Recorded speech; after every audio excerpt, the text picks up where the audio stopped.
The European Union is a union of European nations. Not all of them, but 27 of them. You already know that. They form the EU. They like to believe they're united. Perhaps not on all issues, but at least on Ukraine. And on how they respond to Russia's invasion. But even that is proving to be quite difficult. The war is testing this union, and how. They're at loggerheads again, this time with Poland and Hungary. Both these countries are EU members, and both have banned the imports of Ukrainian grain. A third country may join them soon.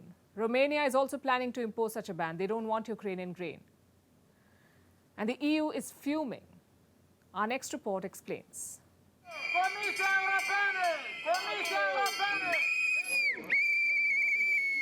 These were the scenes that played out on the roads of Romania earlier this month. These people are farmers. They're protesting against the import of Ukrainian grains. It's flooding markets in Eastern Europe. There's an excess supply of grain courtesy Ukraine, and it has led to a fall in prices. Local farmers are upset. Their earnings have nosedived. What makes it more difficult for them is the fact that Ukrainian grain is cheaper. I know our Ukrainian colleagues also need to sell, but it is unfair competition, however. It's the same story in Poland and Hungary. They decided to take matters into their own hands. They have banned the imports of Ukrainian grain to protect their own farmers. Hungary said it was following Poland's lead and restricting the import of Ukrainian grain. It blamed the absence of meaningful EU measures for its decision. What measures is Hungary talking about? Well, last month, the prime ministers of Poland, Hungary, Romania, Bulgaria, and Slovakia approached the EU. They wanted the Union to stop the influx of Ukrainian grain into Europe and also reinstate tariffs. The tariffs were removed last year after Russia invaded Ukraine. The farmers of Eastern Europe want them back. But the European Union is not on board. It's not happy with the ban that Poland and Hungary have imposed. The EU's executive arm, the European Commission, shot off a mail on Sunday. It accused Poland and Hungary of overstepping their authority and said that matters of trade policy were a matter of EU exclusive competence. It said that unilateral actions are not acceptable. Strong words from the EU, but not strong enough to convince Poland and Hungary to undo the ban, because both these countries are facing the ire of their farmers, and farmers are a strong constituency. No country wants to fight their citizens to please the EU.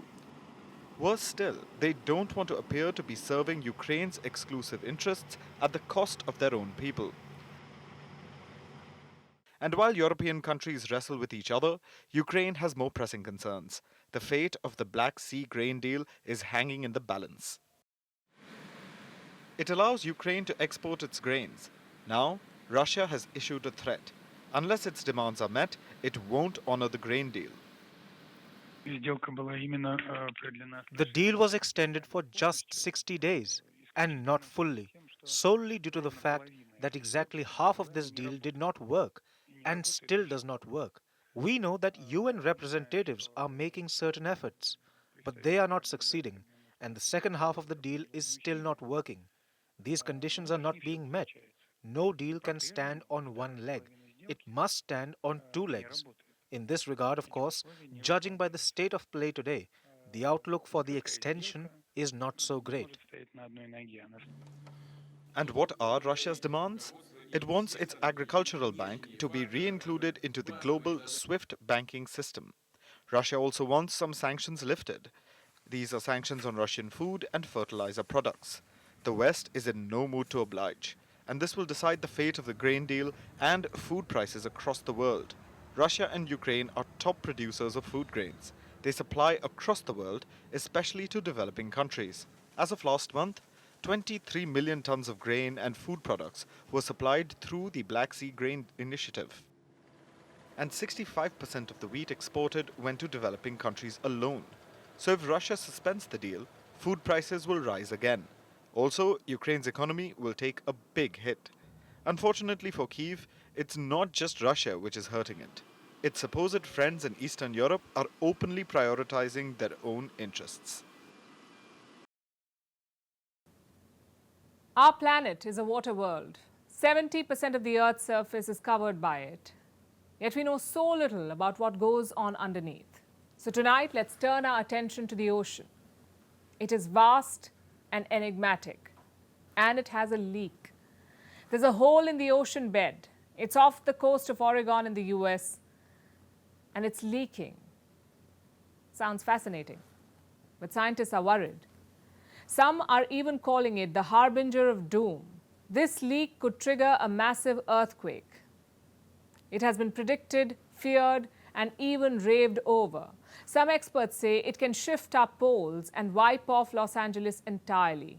Here's a report. The big one is making headlines again. But beware, it's a cute nickname for some serious doom and gloom. It has welcomed some big what ifs, also some existential humor. Now, a small hole is creating giant problems for it. Before we ambush you with any more adjectives, let's tell you what is the big one. Its official name is Cascadia Subduction Zone Earthquake. Yes, an earthquake, and a very large one. It can occur in the Cascadia Subduction Zone. This is a 960-kilometer fault off the Pacific shore, capable of producing earthquakes of over 9 magnitude. Here's a fun fact. The big one is expected to happen, but no one knows when. Scientists say it can happen within the next 100 years, but a new problem may invite it sooner. And it has everything to do with a leak, which is happening in a quake-prone region. There is a hole at the bottom of the ocean. It's in the seabed off the coast of Oregon, a state in the US, located on the Pacific Northwest sea floor. Scientists say that a hole like this has never been seen before. The world has known about it since 2015. That's when it was first discovered. It's called Pythias Oasis, named after an oracle. He's known to have hallucinated prophecies while sitting on a hot spring. So maybe this naming logic does make sense, because this is a mineral-rich spring. Now the University of Washington has come out with new research. This hole is leaking, releasing water that's almost fresh, but not into the earth, upwards into the ocean. And water is coming out of the seabed like a hose. The study says this leak could trigger a big, bad earthquake. The internet even has a name for it, the harbinger of doom. Some say it could be one of the worst natural disasters ever. Others think Los Angeles could be wiped off the map. Some even say there can be a global pole shift. But don't start building your bunkers yet. Why? Because none of this is backed by science. So what do the experts say? This leak is releasing a fluid from the fault zone.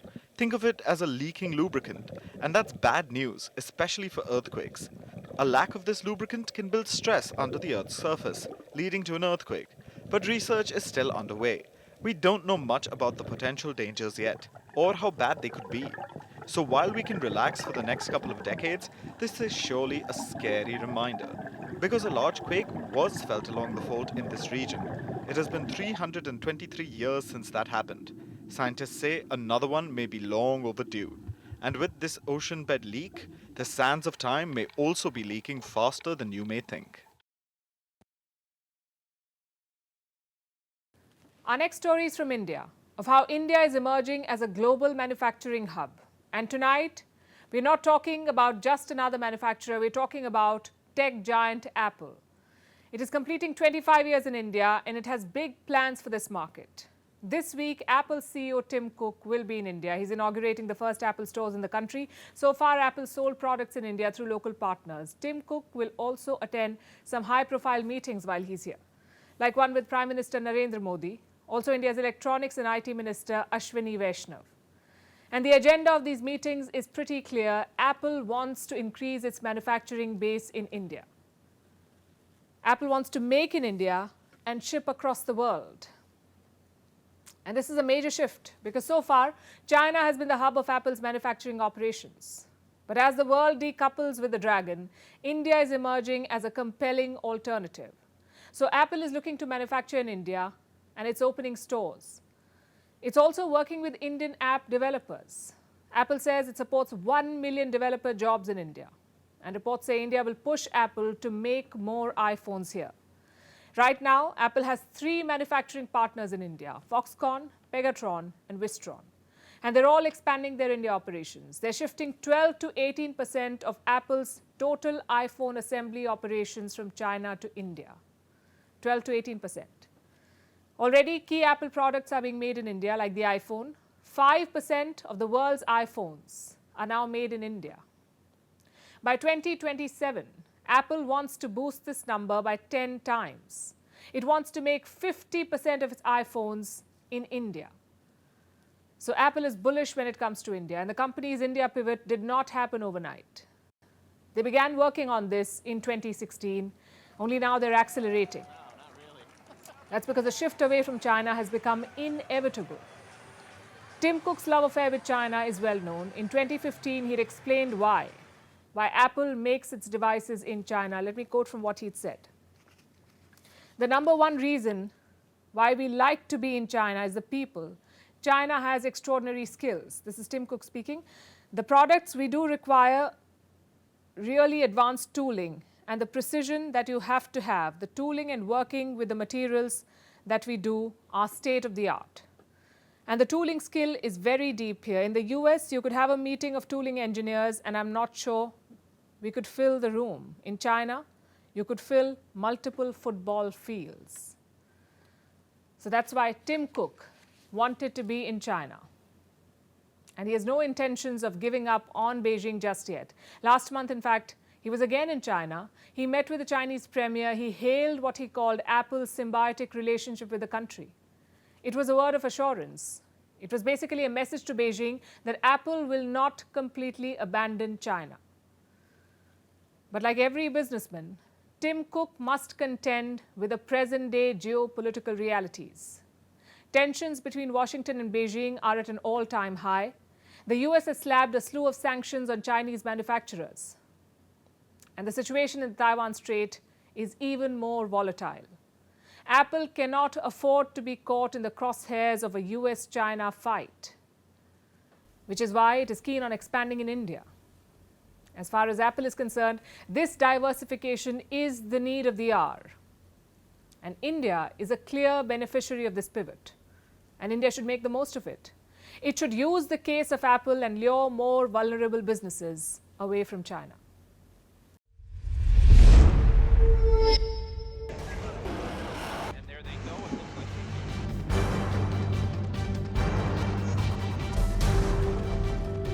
The US and Russia are dangerously close to an armed conflict.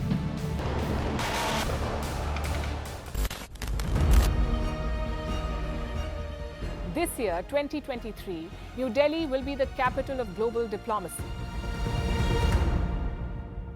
For a country as diverse as ours, with 88% of the population illiterate, it was a very big deal to write a constitution, and that too, the world's largest. Meanwhile, if we may, here's a Republic Day gift from India for the BBC. A list of suggestions for the BBC for their upcoming documentaries. Number 1, the Kohinoor and the colonial loot. Number 2, an outdated monarchy and unhealthy obsession with the royals. Number 3, racism in 2023. We're waiting.